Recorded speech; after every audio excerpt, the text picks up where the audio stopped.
تو وہ اشیاء کیا ہوں گی بنیادی طور پہ جن کے اوپر ڈیوٹی ڈرا بیک اسکیم دی جائے گی یا جن کی ٹیمپرری امپورٹ کی اجازت دی جائے گی؟ بنیادی ایشو یہ ہے کہ وہ پروڈکٹس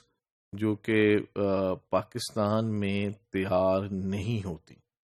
جو کہ پاکستان میں اویلیبل نہیں ہے اور ایکسپورٹر کو ریکوائرڈ ہیں، کیونکہ اس نے جو ایکسپورٹیبل پروڈکٹس ہیں اس میں ان کو استعمال کرنا ہے کسی بھی حوالے سے، یا وہ پروڈکٹ کا حصہ بن جائیں یا وہ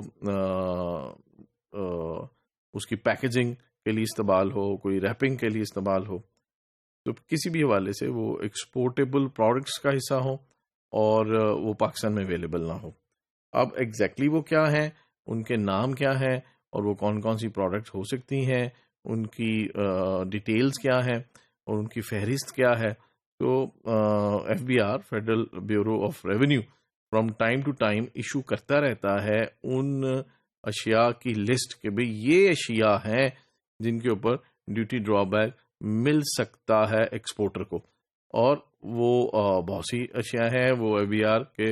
یا ٹی ٹی اے پی کے جو ویب سائٹ ہے اس میں دیکھی جا سکتی ہیں، ان کے دفاتر سے ان کی لسٹ وصول کی جا سکتی ہے۔ اور یہ اس میں یاد رکھنا ضروری ہے کہ یہ جو اشیاء ہے، ان کی جو فہرست ہے، ان کی جو کون کون سی اشیاء اس میں شامل ہیں، یہ from time to time change ہوتی رہتی ہیں۔ اسی طرح schedule of goods not allowable for duty drawback scheme also keeps on changing from time to time. ایسی بھی اشیاء ہیں جن کو انہوں نے کہا ہوا ہے کہ بھئی ان اشیاء کے اوپر آپ کو ڈیوٹی ڈرا بیک نہیں ملے گا، تو وہ بھی اسی طرح چینج ہوتی رہتی ہیں کہ کون کون سی اشیاء مثلا آپ سمجھیں کہ اس میں ڈیوٹی ڈرا بیک ملے گا یا پہلے مل رہا تھا، تو ہو سکتا ہے کہ آپ وہ اس لسٹ میں آ جائے کہ جس میں اب ڈیوٹی ڈرا بیک نہیں ملتا۔ اس لیے اس کو کنٹینیوس مانیٹر کرنا، اس کو سمجھنا، اس کو دیکھنا، اس کی فریش لسٹ جو ہے وہ حاصل کرنی، یہ بھی ایکسپورٹر کے لیے ضروری ہے۔ دین duty drawback scheme for machinery and spares, کہ خاص طور پہ جو مشینری ہے یا اسپیئر پارٹس ہیں، ایسی مشینری جو کہ پاکستان میں نہیں بنتی، پاکستان میں اویلیبل نہیں ہے، اور ان کے اسپیئر پارٹس، ان کے اوپر بھی حکومت نے سہولت دی ہوئی ہے ایکسپورٹر کو کہ وہ آپ منگوا سکتے ہیں بیرون ملک سے، تاکہ وہ پروڈکشن پروسیس میں استعمال ہو اور وہ جو پروڈکشن ہے وہ آپ ایکسپورٹ کریں۔ تو اس مشینری کے یا اسپیئر پارٹس کے منگوانے پہ بھی ڈیوٹی اور ٹیکسز کی ڈرا بیک کی سہولت میسر ہے ایکسپورٹرز کو، لیکن اس کے لیے ریکوائرمنٹس یہ ہیں کہ وہ جو اس کی انسٹالیشن ہے، وہ مشینری جو ہے وہ آپ بانڈڈ پریمیسز میں، مثلا ایک پریمیسز اس کو آپ اپنا بانڈڈ پریمیسز ڈکلیئر کریں گے کہ اس پریمیسز میں جو مینوفیکچرنگ ہوگی وہ صرف اور صرف ایکسپورٹ ہوگی، اور یہ آپ نے بتایا ہوا ہے ایف بی آر کو۔